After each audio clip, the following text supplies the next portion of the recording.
Hello and welcome back. My name is Taylor Ray, and this is On the Outside.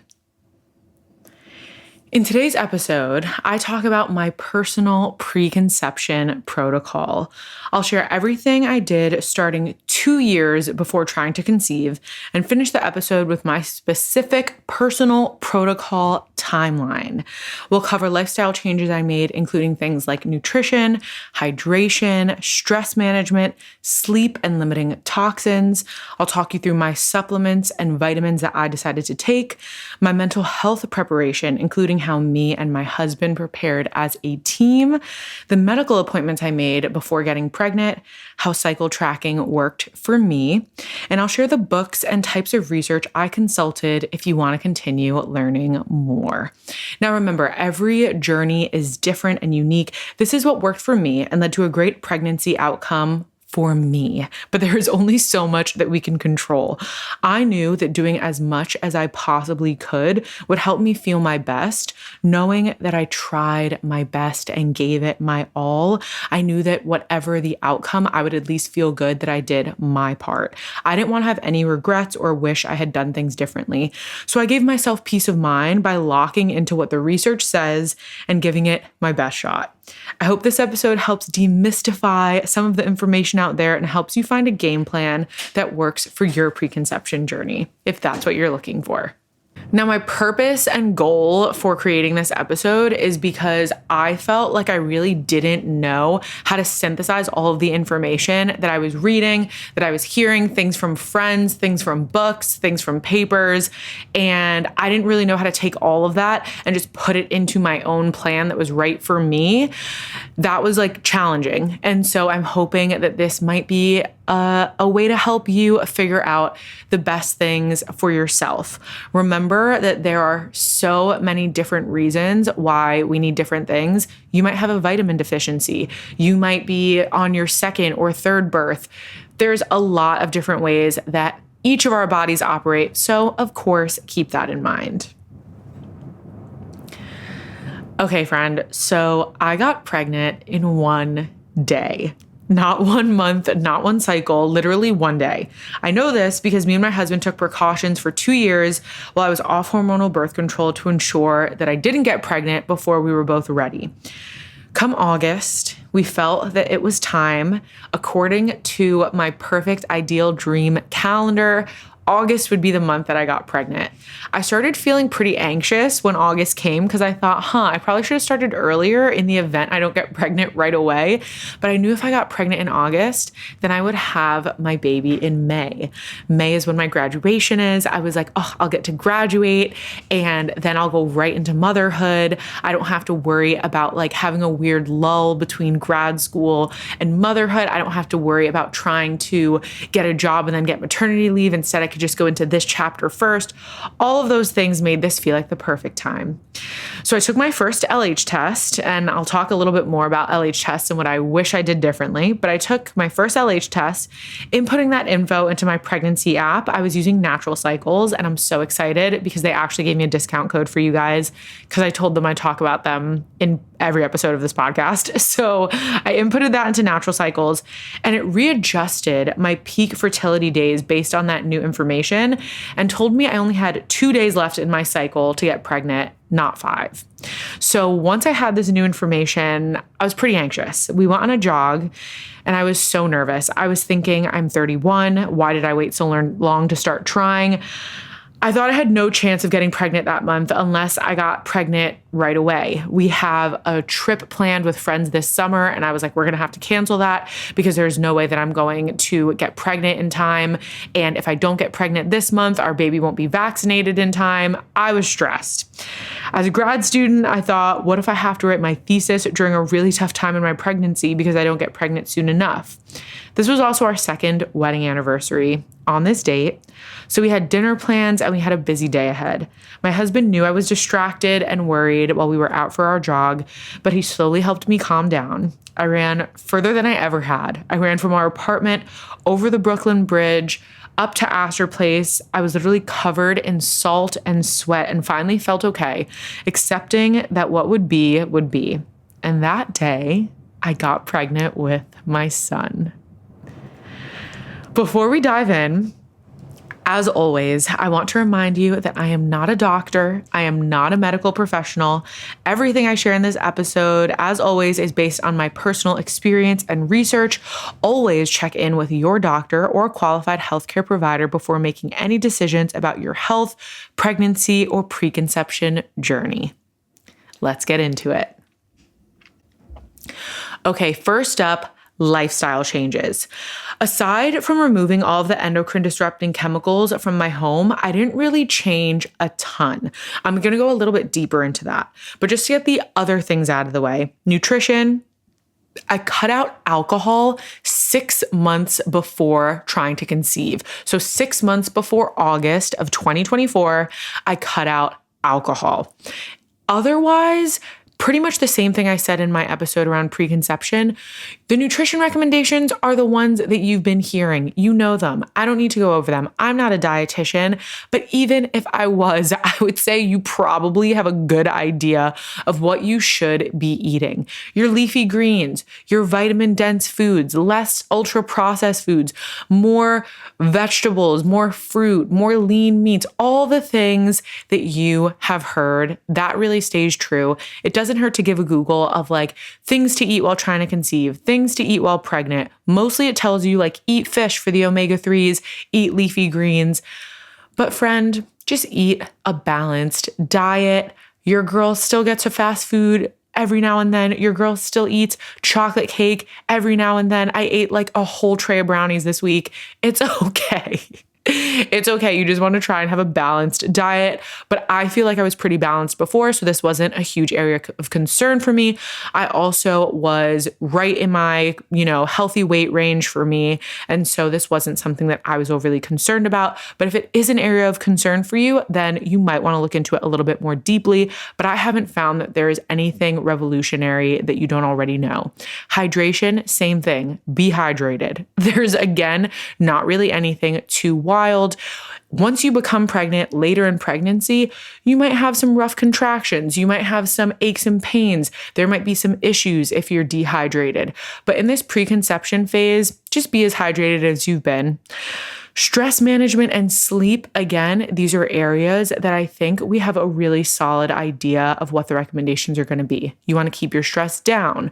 You want to focus on having restful sleep. You want to focus on getting, your 8 hours or more of sleep every night. These are, again, things that I feel like you already know and where I'm not really going to give you the most help. What I really want to talk about in terms of lifestyle is going to be in removing toxins. As I shared a little bit in last week's episode, endocrine disruptors are chemicals that interfere with your body's hormonal system, potentially leading to reproductive, developmental, neurological, and immune issues. Many of these chemicals are found in everyday household products.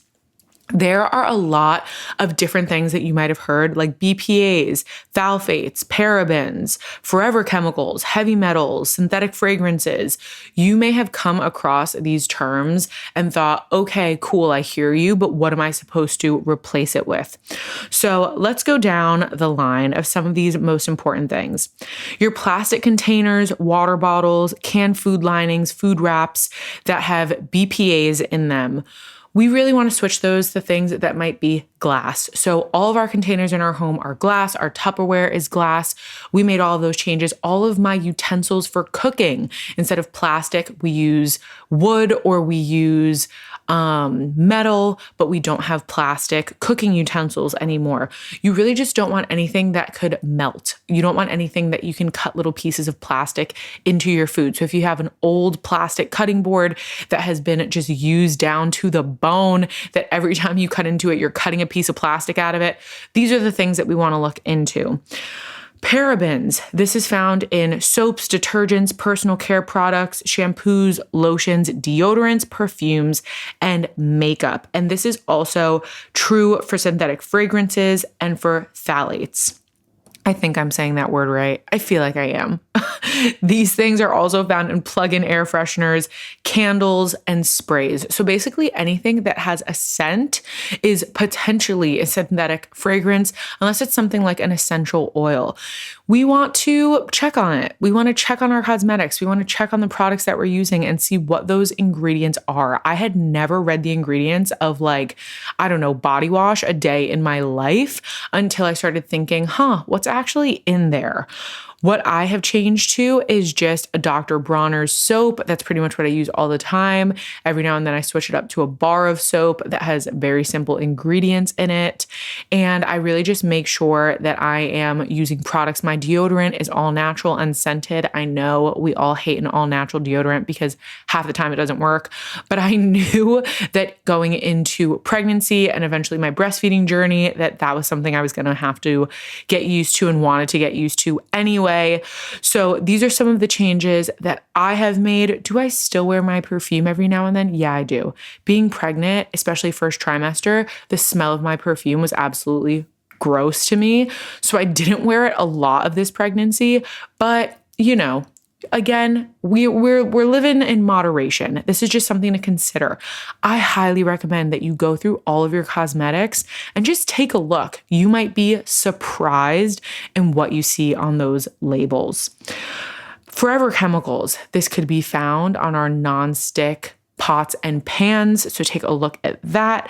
And lastly, heavy metals, especially in an urban environment. I'm here in Brooklyn. This is very common in tap water. So we have a reverse osmosis filter, which we put for our water filtration system, and that's what we use. And I love that for us. So removing those toxins was something that I really spent time doing, especially the more that I learned about them. We use dark glass spray bottles for all of our cleaning products. I label them. I use filtered water, either lemon or lavender or eucalyptus essential oils, just because those are the fragrances that we like. And I have some with hydrogen peroxide, some with soap, and some with vinegar. And that's what we use to clean the entire house. I used to absolutely love a disinfectant. But once I started really looking at what was in there, I thought, I don't really need this for everyday use. If someone was super sick in the home, if I really needed to get some kind of crazy germs and bacteria out, of course, I'm not against it. We love science. I love that we have these disinfectants, but for everyday use, it's just really not necessary. So these are some of the changes that I made in the lifestyle category. Now, when we get into things like supplements and vitamins, I have an entire episode that I just finished the research for that is going to go a lot more in depth to vitamin and supplement recommendations, how to find the best supplements, why supplements are different, what brands we should be looking at, what certifications we should be seeing, and how we might choose our prenatal. Again, this is my personal protocol in this episode. So I'm going to break it down with what I've done.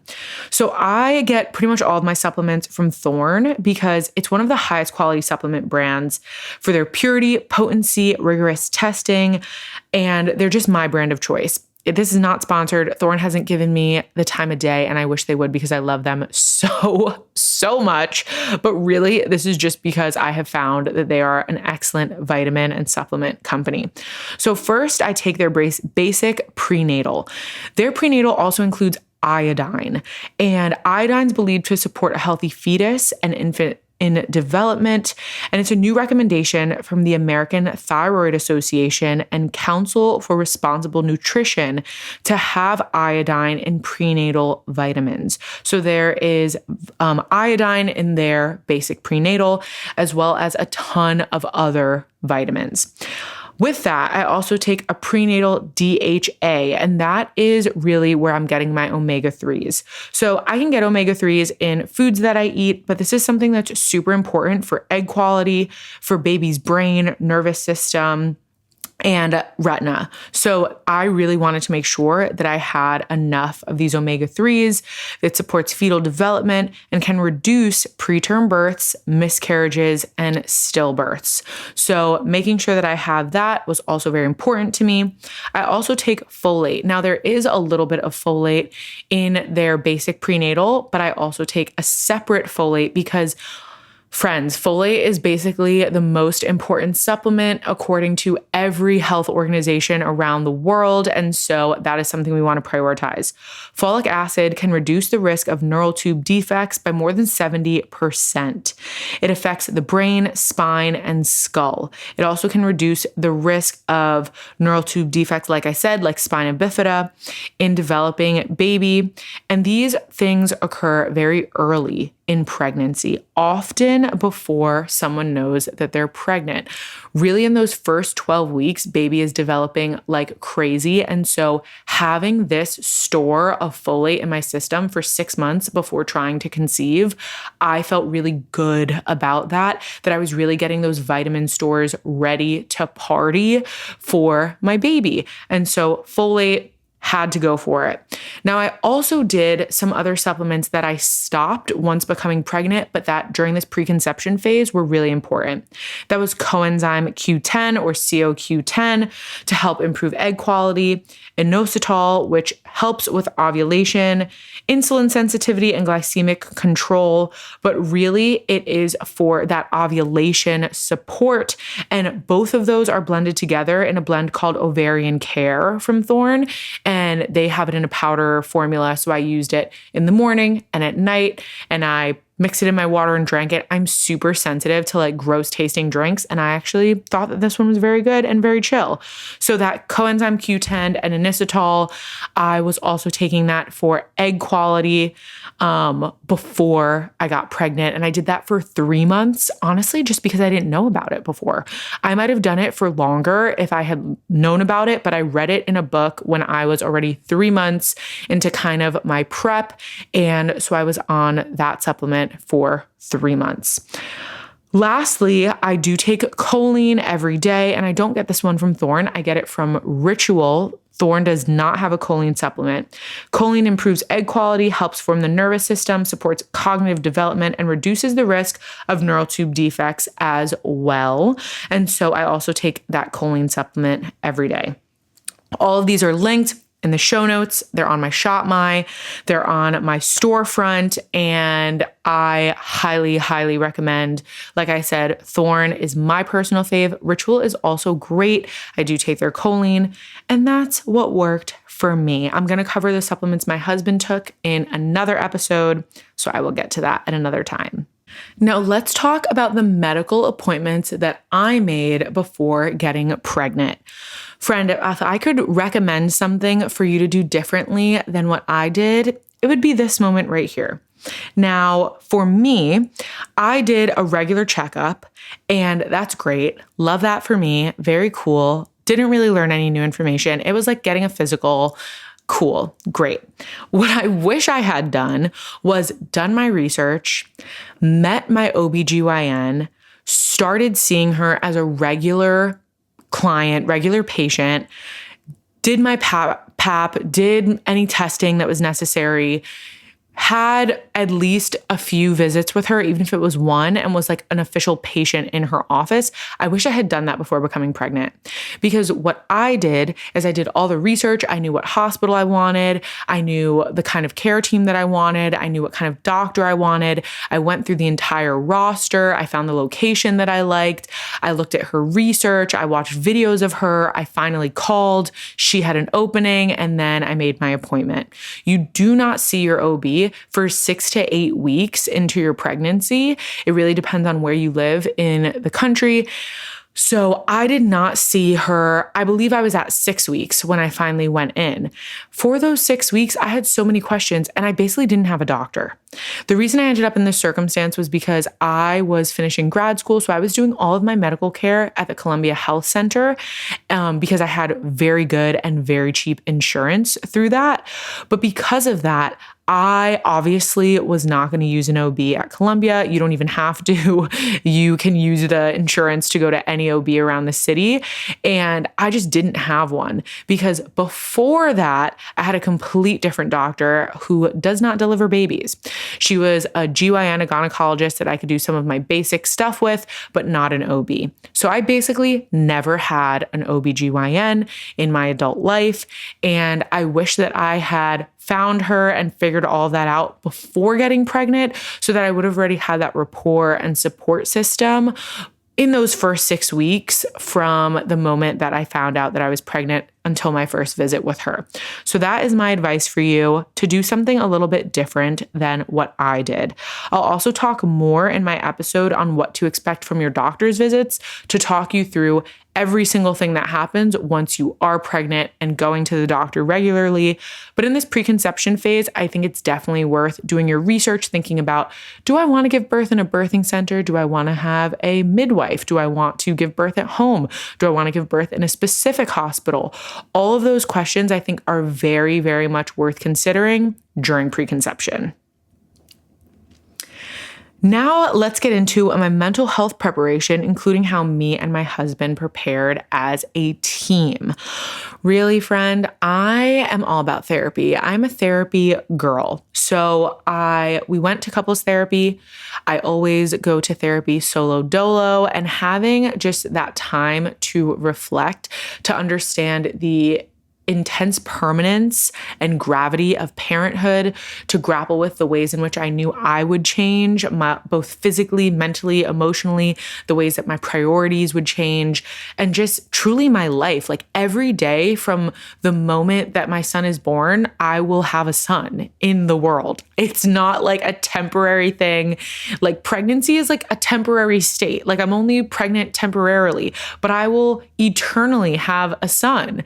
And I feel that really wrapping my head around that and the ways in which my relationship with my husband could and surely will change, and really talking to him about what that meant for us, what we wanted that to look like. I think that's so crucial to do in this preconception phase, because the last thing that I would have wanted was to be having arguments, to be crying, to be shocked, to be confused, to be upset, to be fighting while I was pregnant. I am so glad that I've not had to endure any of that, because we had any and all tough conversations in the preconception stage. So I highly recommend that. Something else that I really want to talk about in terms of mental health preparation is learning about common pregnancy issues and preparing yourself with knowledge.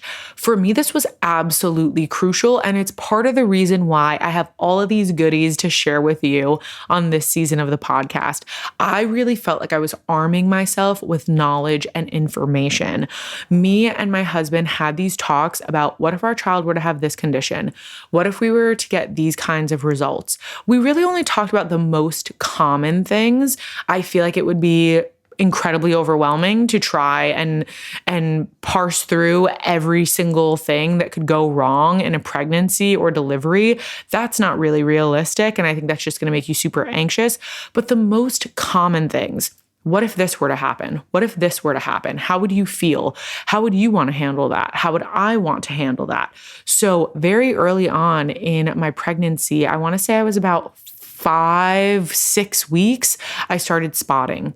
I was obviously freaking out about this, but I also understood, okay, what color is the blood? How much blood is there? How can I go about this? Is this something that requires me to go to the emergency room? Remember, I did not have an OB.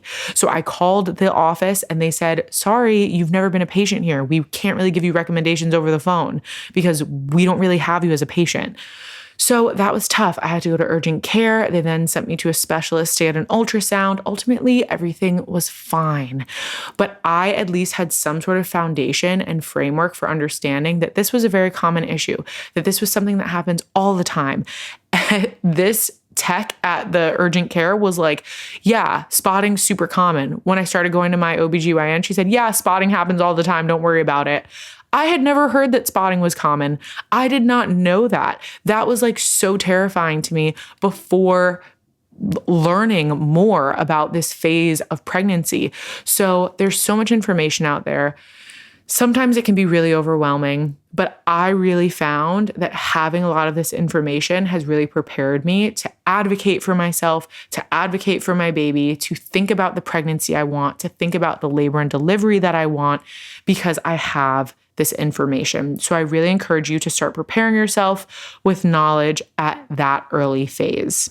Something I want to note about cycle tracking and how it worked for me. I started 2 years before trying to conceive. So that was because that was when I stopped my hormonal birth control. Obviously, this is only going to be useful if you have a regular cycle. About 14 to 25% of women of childbearing age experience irregular menstrual cycles. So we could assume at least 75%, if not more, of women of childbearing age have regular cycles. Me personally, I have a very regular cycle. So cycle tracking really worked for me. I explained a little bit more last week in the episode about preconception, about cycle tracking. I have really found that doing it in my natural cycles app is the easiest way. Some people do it with a calendar. I love that for you, babe. Okay, pen and paper, love that for you. Maybe you're doing it digitally. Regardless, I was like, this is a lot. I really just rather put it in an app, and it was worth it to me. You can do it by taking your temperature every morning, or I do it with my Oura ring, which automatically took my temperature throughout those 2 years and logged it into my app. Again, I'll have a discount code from Natural Cycle in the show notes, but I really loved it. I found it to be the easiest way, and I highly, highly recommend it, because then you know when your fertile window is, and I think that takes a lot of pressure off of you. Last things I'll share are the books and the types of research that I consulted. I will put these in the show notes as well, but I love the book Fertility Rules. Also, Expecting Better. I also did like The Impatient Woman's Guide to Getting Pregnant, but there were some weird vibes in it. Like, I remember there was one section that said something like, never tell your husband when you're ovulating, instead entice him with lingerie, something like that. That didn't sit well with me. That was freaking weird. I was like, hate that for all. Not the vibe I want, but there was some good information in that book otherwise. And also just Google Scholar. Really try and, like, even if you are not reading the entire study, the entire paper, you can just read the results section. You can just read the summary. And I find that that information is so much less alarmist and terrifying than what you're going to get if you just Google something and start reading these random blog posts from who knows where. Okay, friend, let's get into my full protocol. I'm just going to break it down for you. I talked through each piece by piece, and I'm just going to take this final minute to give you a step-by-step. So if you're a note-taking kind of girly, this is that moment to jot these notes down.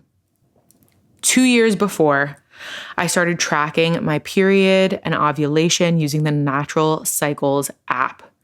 1 year before, I started reading up on the milestones of pregnancy, what to expect from important OBGYN appointments, what to expect from genetic testing and other pregnancy testing, and common birth defects.